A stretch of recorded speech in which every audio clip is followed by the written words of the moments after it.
మంత్రి నివాసం, Raghav company MD, డైరెక్టర్ల నివాసాలు, కార్యాలయాల్లో సోదాలు జరుగుతున్నాయి. పొంగులేటి శ్రీనివాసరెడ్డి కుమారుడు పొంగులేటి హర్షరెడ్డి 1300 కోట్ల సంపదపై ఈడీ ఆరా తీస్తున్నారు.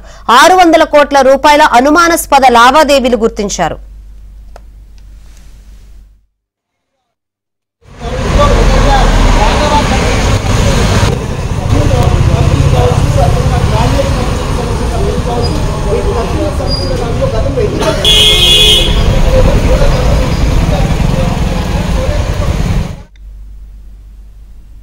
మంత్రి పొంగులేటి శ్రీనివాసరెడ్డిపై జరుగుతున్న ఈడీ దాడులపై టీపీసీసీ చీఫ్ మహేష్ కుమార్ గౌడ్ స్పందించారు.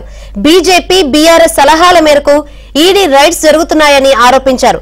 రాజకీయ కక్షతోని ఈడీ దాడులు చేయిస్తున్నారని మండిపడ్డారు.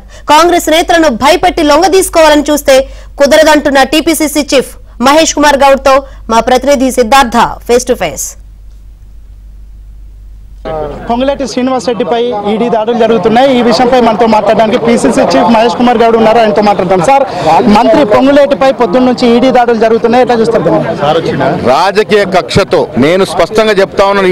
ఈ దేశంలో 2014 తర్వాత జరిగిన ఈడీ సిబిఐ దాడుల్లో 96.4% కేసులు ప్రతిపక్షాల మీదనే జరిగినాయి. అధికార పక్షం వారి మిత్రపక్షాల మీద జరిగిన కేసులు 2.5-3.5% మించలేదు. పోనీ ఈ 96% కేసులు జరిపి దాడులు జరిపి మీరు రికవర్ చేసింది ఎంత అంటే ఈడీ రూపంలో 2.4-3.4% ఉంది. అంటే 10 ఏళ్ళుగా మీరు జరిగిన ఈడీ దాడులన్నీ కూడా ఫెయిలే కదా. అంటే దీని అర్థమయ్యేది రాజకీయంగా కక్ష తీసుకోవడానికి, రాజకీయంగా బలంగా ఉన్నటువంటి ప్రతిపక్ష నాయకులు లొంగ తీసుకోవడానికి, వారి భయభ్రాంతులు చేసి వారి నోరు మోయడానికి దీన్ని వాడుతూ ఉన్నారు.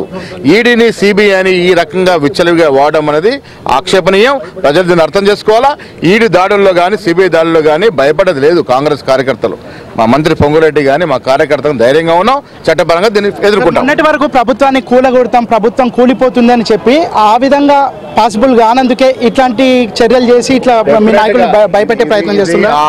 ఆ కార్యక్రమంలో భాగమేది బీజేపీ, టీఆర్ఎస్ ఒకటి లోపాయకారు ఒప్పందంలో టీఆర్ఎస్ వాళ్ళు బీజేపీ వారికి ఇచ్చినట్టు సూచనలు, సలహాల మీదకి ఈ దాడులు జరుగుతా ఉన్నాయి. మీరేమైనా మాట్లాడే ప్రయత్నం చేశారా పొంగులేటితో కానీ వాళ్ళ కుటుంబ సభ్యులతో? లేదు, నేను మాట్లాడలేదు. నేను మాట్లాడే ప్రయత్నం చేస్తాను. ఎట్లాంటి కార్యాచరణ తీసుకుపోతున్నారు? ఇటు రాహుల్ గాంధీ, సోనియా గాంధీ, కాంగ్రెస్ పార్టీకి సంబంధించినటువంటి అందరు నాయకులు ఈ విషయంలో దాడులు జరిగినప్పుడు ఏ రకంగా ఎదుర్కొన్నామో ఇవాళ పొంగులేటి మీద జరిగే దాడులు అదే రకంగా ఎదుర్కొంటాం.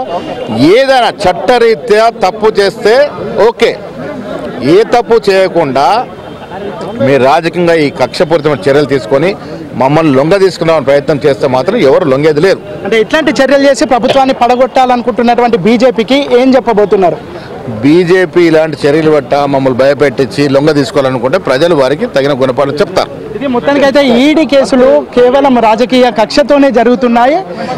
కాంగ్రెస్ ప్రభుత్వానికి వస్తున్నటువంటి ఆదరణ చూడలేక ప్రభుత్వాన్ని పడగొడదామని మొన్నటి వరకు ప్రయత్నం చేసి అది పాసిబుల్ కాకపోవడంతోనే ఈడీతోని ప్రభుత్వాన్ని భయపెట్టే ప్రయత్నం చేస్తుంది. ఎంతమంది ఎన్ని విధాలుగా భయపెట్టినా కాంగ్రెస్కి ప్రజలు అండగా ఉన్నారు, ప్రజల మద్దతు ఉందని పీసీసీ చీఫ్ మహేష్ కుమార్ గౌడ్ చెప్తున్నారు. వీడియో జర్నలిస్ట్ సంతోష్తో సిద్ధార్థ, ఏబిఎన్ ఆంధ్రజ్యోతి, హైదరాబాద్.